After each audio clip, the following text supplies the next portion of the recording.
Hey everyone, Eric here again with a review this time of a Neo Geo MVS game, but as you can see I'm not coming to you from the garage arcade because it is too damn hot out there. It's 106 degrees, so gonna be doing some filming in my office instead. But anyways, the review today is of Sengoku for the Neo Geo MVS. You can see my copy is pretty beat up, but it still works. Was released in 1991, and it's a beat 'em up that was developed and published by SNK for the Neo Geo MVS. The full name in Japan was Sengoku Densho, pardon me while I butcher the Japanese language, which in a case of names in Japan being cooler than the names we got here, I guess translates to Legacy of the Warring States, which that sounds a lot cooler than Sengoku to me. But anyways, let's take a look at some of the gameplay. Alright, Sengoku for the Neo Geo. Here we have the storyline, which you can see makes complete sense.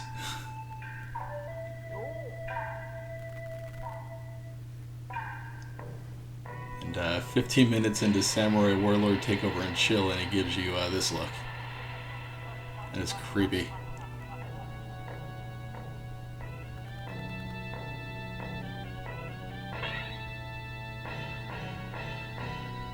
So now that we know what we're dealing with, let's get started. And like a lot of Neo Geo games, you have a tutorial that kind of tells you how to play the game, which is nice before you get started. And this is the first player character, who's one of the descendants of the two good guys that were mentioned at the beginning. We should probably talk about player 2.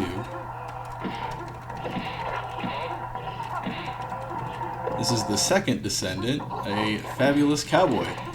I don't know what it was with the late 80s and early 90s with fabulous cowboys. The 90s were a weird time. An awesome time, but weird. But anyways, let's get back onto the gameplay.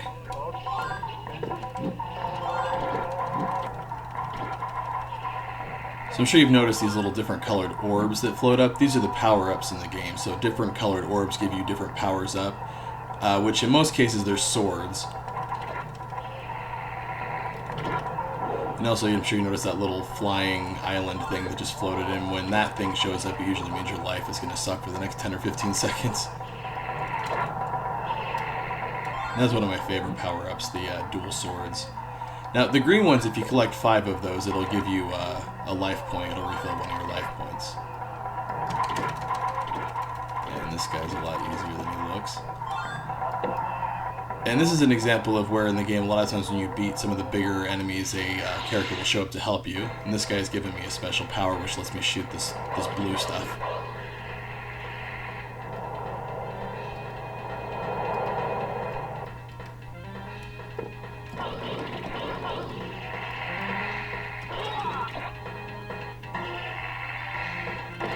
Fun fact, I was recording this in my garage and it was like 106 degrees at 8 o'clock at night, so this was not fun to record. The game's fun, but it was hot.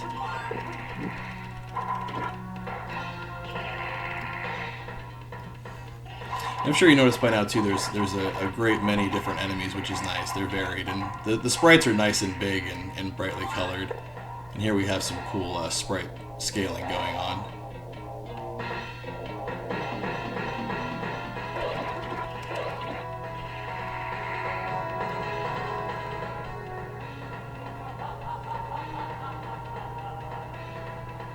See, this one sucks. I just got that power-up. This is one of the things I don't like about the game, that the power-ups don't last nearly long enough. It only gave me that power-up just long enough to kill those 4 guys.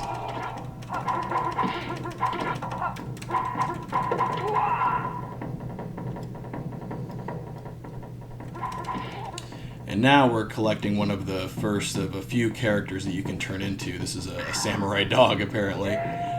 Each of the characters kind of have their advantages. Obviously, this dog is not very good to use against these guys.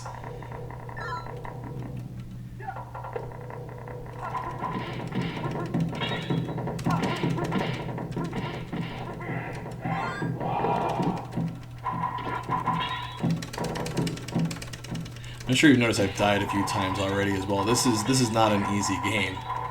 Thankfully, this is my arcade cabinet, so I don't have to pump quarters into it, so I can keep continuing. And we've collected another one of the characters we can turn into.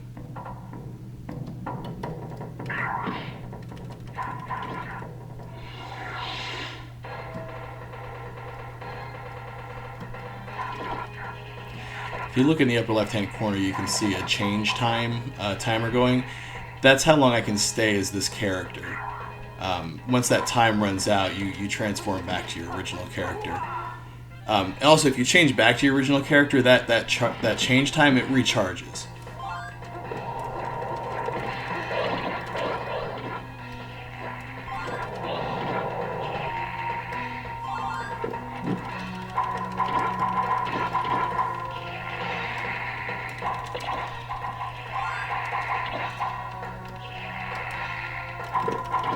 Like I said, all in all, the graphics are pretty good on this game, I think, especially for 1991. There's some nice, brightly colored sprites, and there's all kinds of nice sprite scaling that goes on. I hate these two guys.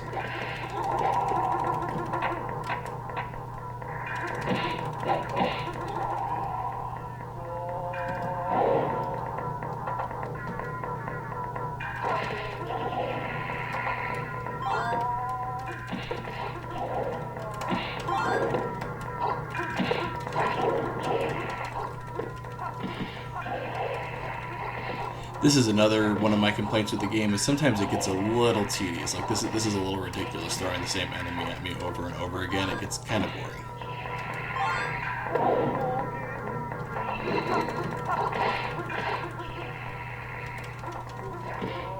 Thankfully, it doesn't happen too often.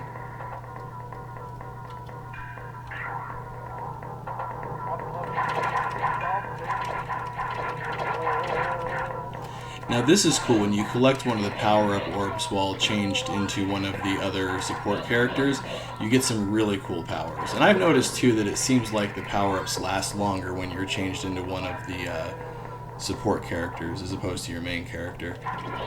You see I just wrecked that guy.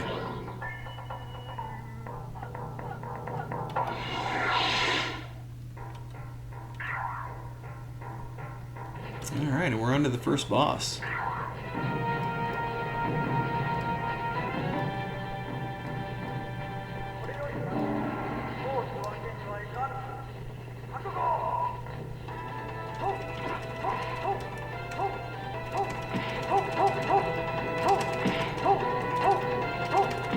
I have no idea what that turning into the stick with the ribbon tied around it thing is. I think that's some sort of Japanese cultural reference. I'm sure you can all let me know down in the comments.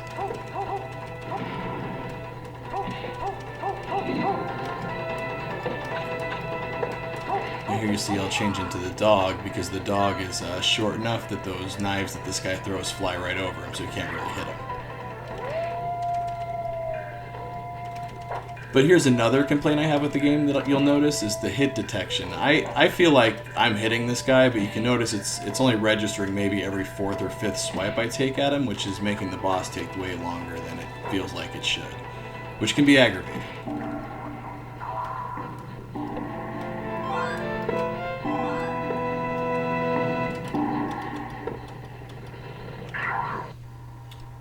There's a nice little cutscene in between levels. So as you can see, it's a fun game. It's a deep fighter, and it's a little bit difficult, but it's fun. I'm a little bit out of practice, but it's definitely an enjoyable game. So like you saw in the gameplay, it's a pretty deep beat 'em up with the character swapping, the power-up system, and for being released in 1991, I think it's a pretty good game. If you look it up on the internet, reviews are kind of mixed on it. But I grew up playing it as a kid in arcades, and I've always loved it.